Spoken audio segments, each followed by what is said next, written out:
So a brief note on these produce crates. Some of them I didn't get propped up right away when I got them set on this pad here. We are sitting on landscape fabric, so I figured I had a little bit of wiggle room that the roots wouldn't punch right through as if I had set these down on soil. Here's some willow cuttings, already over 2 feet tall, a lot of them, and we're only in May. But you can see I just lifted these up and put them on bricks, and you can see how much root action was going on. They were definitely trying to break through this landscape fabric. Would they have broken through? I'm not sure, given enough time. You know, this landscape fabric is old, it's not perfect. There's some holes in it. I don't see any here, but there are some holes in this stuff, so definitely possible for them to break through. You can see this black walnut here was putting a really big root down through. I just got this crate lifted up. At this point, all of the crates I have are lifted. It was only a handful that I delayed this long. You know, there's always little things that get left behind. Partly just with the spring busyness, partly with the move. There's just been a lot going on, so this got neglected. I think these will be fine. I don't think that these roots are gonna cause too much damage to the trees now that they're, I mean, obviously they're gonna get pruned by the air. They're gonna dehydrate being, you know, below here. I don't think they'll be able to maintain life. But I think that the roots are small enough that the trees will be able to cut off that, you know, dead area, heal the wound. It's really the only option I got at this point. And now I just know I really got to be on that in the future. I think what happens is these things have these little feet right here. So there's a little bit of a gap underneath, but it's not a big air gap, and it kind of traps humidity and moisture when it's sitting flush on the ground and just encourages the roots to grow. Obviously, if we're sitting on dirt, it's such a small gap. These would punch right through into the soil below if there wasn't, you know, if there wasn't this landscape fabric down, there's no way I would have been able to lift these up. I would have, you know, the roots would be far down into the soil by now. So, one good use for landscape fabric. Generally, I really don't like using this stuff. It has a role, but I'm not judging anyone who's using it. But it's not my style, and you know, if I was designing this site from brand new, I would definitely have gone a different route. But we're using it, it's here, it's fine, not the end of the world. Benefits to it, actually.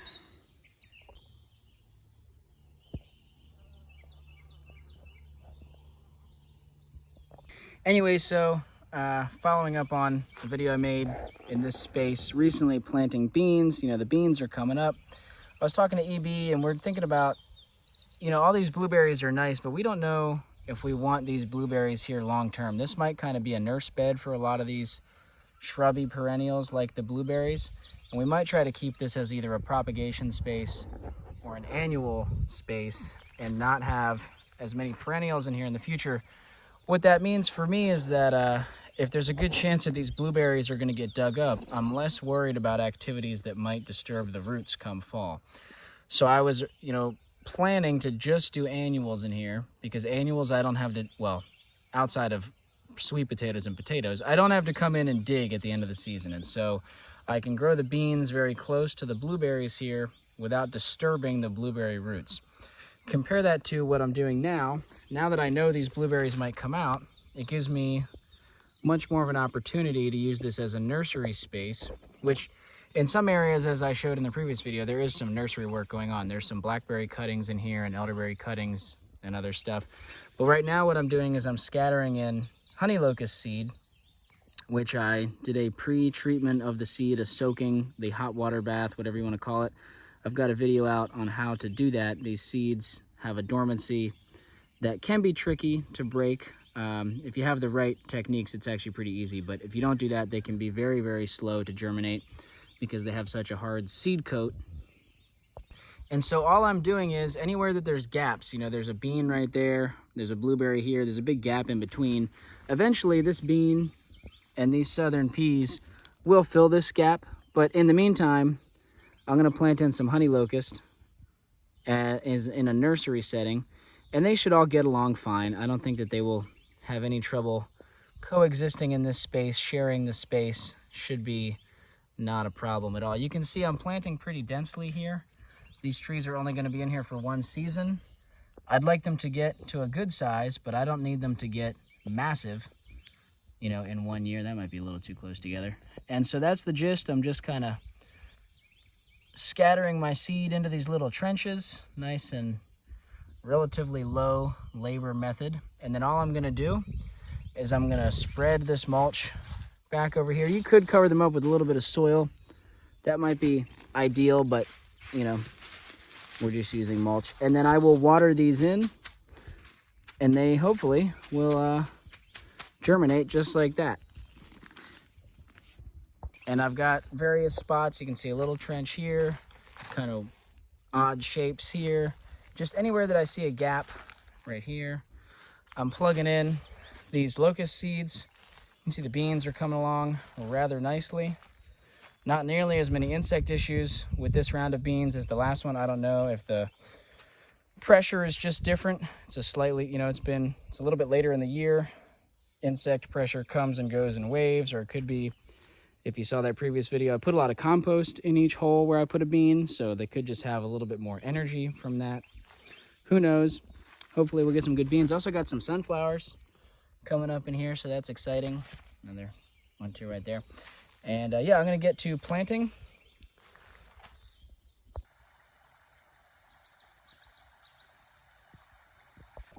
All right, so with these wild strawberries, the main thing I want to talk about here is I'm trying to catch some of the runners.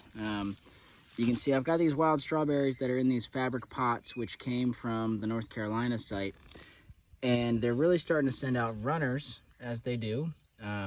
And I'm trying to catch them, some of them in pots. Really what I like is catching them with the actual earth, with the ground. So you can see these pots, most of the runners were oriented this way, the way that I had the pots set. And so already, you know, they've only been here 3 or 4 weeks, and they're pushing, they've almost crossed the whole bed, okay?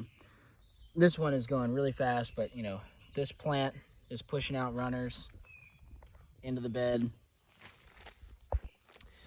You can see this one is also pushing out into the bed. Sometimes what I would do is I also, you know, like this pot, for example, has a raspberry in it. It didn't have any strawberries in it, so I just said, well, you know what? Maybe let's have both in this bed. Just let the runner go in there. And already it has decided on its own to turn around, go back into the pot that it came from here, and now it's headed off towards the bed. So they're doing pretty cool stuff on their own. But ultimately, you know, this is the space where I have for these pots that is deer fenced and has room for them. So they have to be in here, and there has to be a pathway right now. I mean, I think eventually we're going to decide to just pull this landscape fabric up and have like a mulched pathway. And at that point, if strawberries want to run across the pathway, that's really fine. We're not there yet. And so I just had a lot of, you know, we've got a lot of these little pots lying around. I just filled them with some soil and trying to catch some of the runners that go this way. Sometimes it's easy to, this is a bad example, but sometimes you can kind of spin them around and convince them to go the other way. I mean, you know, eventually I kind of have to get them to go the other way, because if I have a wall of pots in the middle of my pathway trying to just catch these runners, that's also not super, you know, not super great for actually using the pathway to walk around. Some of this, the height here is a little bit awkward sometimes. Like this guy is just not quite.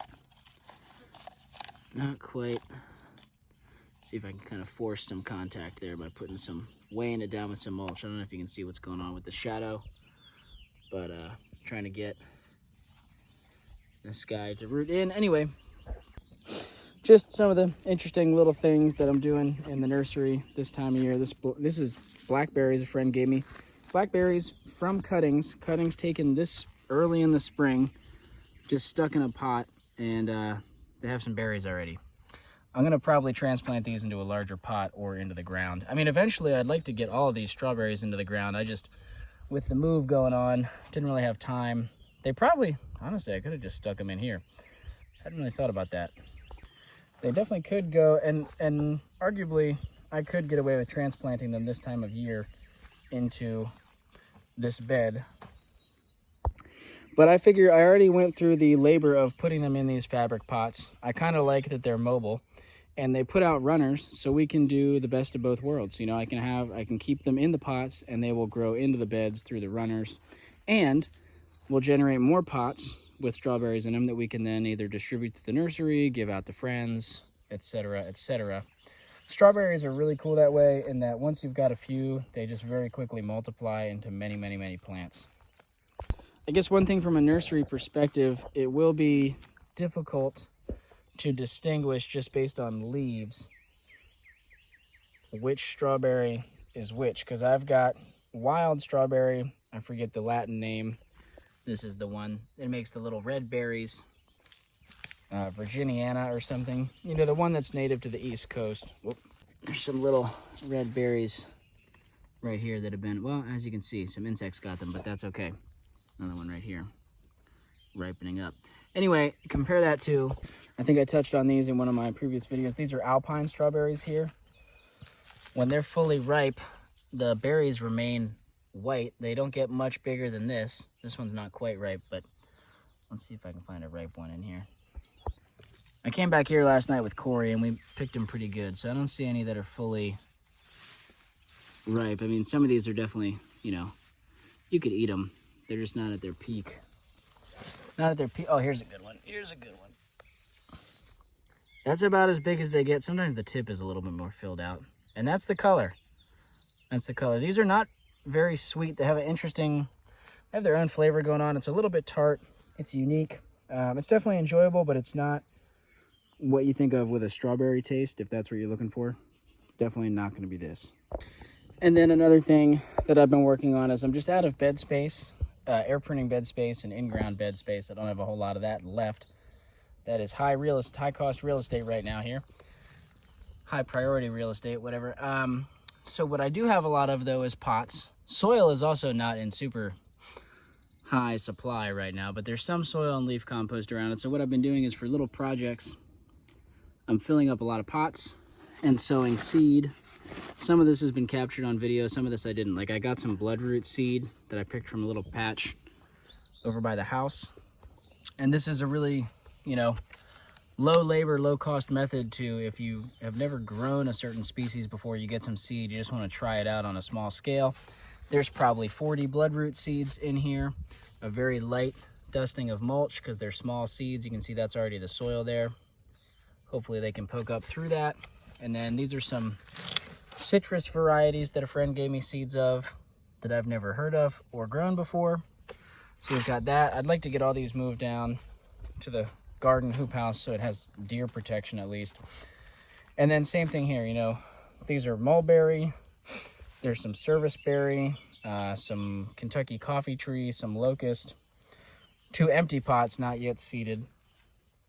All, you know, got all my labels and whatnot. And so I'd like to move all these down to that lower thing, and then that way they're deer protected. When, you know, hopefully these do germinate, they're going to need deer protection. They're also going to need, at least for this short period of time, probably some rodent protection on the top, just to prevent rodents from digging. I've already seen some digging happening here. You can see some mulberry seeds, actually. See those? And the soil is still moist thanks to this mulch. I do water these every few days to keep them moist. Anyway, so I'll have to put some sort of wire screen on top just for, you know, a week or two until these germinate, prevent the squirrels and rodents from digging in them. And I've got more seed, more fruit. It's, you know, we're in that time of year where I'm still collecting mulberries and serviceberries. Wild plums are about to come in. There's seed being generated, and I gotta have places to plant. So continuing to fill these pots, plant them, get them all down into the garden greenhouse hoop house structure that we were just in down there. Super late, but I do have some seeds going here that are gonna get transplanted down there soon as well. I gotta find space. Calendula, amaranth, cherry tomatoes, one of my favorites, more marigolds, you know. I forget if this is Tulsi or mint. All sorts of projects going this time of year. Busy, busy, busy. Although honestly not too busy. It's definitely much slower this time of year than like early spring and late fall is for me as far as nursery stuff goes. Middle of the day it gets hot. I can definitely cool off, focus on some other tasks, maybe indoors. This is that little bloodroot patch right by the corner of the house. Got some seed off of these. There's no pods left, and I didn't think to film that. So, but they'll make these little green pods down here low. You know, you have to kind of peel back some of this foliage to see it. And sometimes I was even, the pods shattered open pretty quickly, and I was actually picking up seeds off the ground once I knew what they looked like. There was a lot of seeds just littering the ground under there. So I left some, definitely didn't take them all, but took just enough to try some stuff out. Been doing a lot of seed processing on the porch. This is mulberry seed. This is actually, probably needs to go in the fridge. I don't want it to dry out completely, but it was really just sopping wet when I was done processing some of this seed. I've got some clips of that in my serviceberry video. If you're interested, you know, I've been processing serviceberry and mulberry seeds pretty much the same way, so put them all in one video, which was mainly about serviceberry, but again, a little bit on this mulberry here.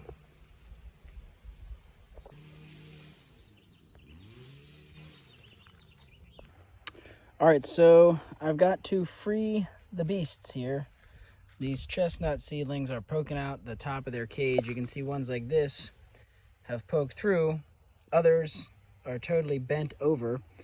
And, you know, I don't want them growing bent over too long. This is probably, in an ideal world, would have got this cage off, you know, a few days ago, but they should straighten out. If you left this on all season, it wouldn't kill the tree, but you'd wind up having a stem that's kind of shaped all wonky, which is maybe not the most desirable thing for planting out a tree.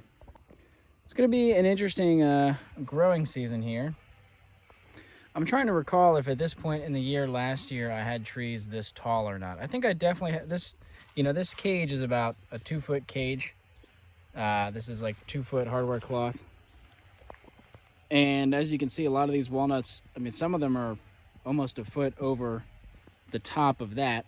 Now, the cage, the wire material is 2 feet, but as you can see, it kind of extends down a little bit below where the tree is coming up out of the ground. The, you know, the soil level is roughly here. And these chestnuts are not far behind, so some of them have already topped 2 feet. And again, we're only at the end of May, so it's going to be interesting to see how tall they grow. I can't recall. I mean, this is not that surprising. I can't recall if I had growth this fast this early on last year. I think maybe not in the chestnuts, but in the walnuts, I think I had stuff about this tall. So that came off rather smooth. I think that these trees will be happy for it. Like, this should start to straighten out now that it can. It should start to straighten out on its own. What I'm wondering is, would I be benefited by putting across some, what is it called? Chicken wire material. Something like this, which is not as sturdy, but has a much larger grate size. The chestnuts could poke through that, no problem, I would think. You know, these little shoots could shoot right up through. Would still give me some protection, and with such a large size, you know, it should be pretty easy to still remove the trees come the fall. And it would give me some rodent protection, as I know the chestnuts are a very desirable nut to any squirrels around. However, as you can see, I'm not doing that with the black walnuts, any of them. I haven't had any issues yet, although that doesn't mean that we're immune from having any squirrels figuring out how to get in here. This is not as full of leaves, and so I think it might be more encouraging for squirrels to climb up into this. I would imagine that they could. I think I'm just going to risk it, at least for today. I'm not going to put anything on. I'm going to sleep on it. You know, something happens overnight, is what it is. But I think I'm kind of just curious, partly, to see what'll happen without a top thing on. And I'm also just feeling like after the fact is a little bit difficult. If I had caught this at an earlier stage when all the trees were still slightly shorter, it would have been easy to slap something wider like this chicken wire on top. But now that there's all these trees poking through, I think it is going to be slightly difficult to get the top on and like fish all of the little shoots through. Definitely not impossible. Absolutely could be done. But I think for now, I'm just not going to stress about it and just continue to watch and see what happens.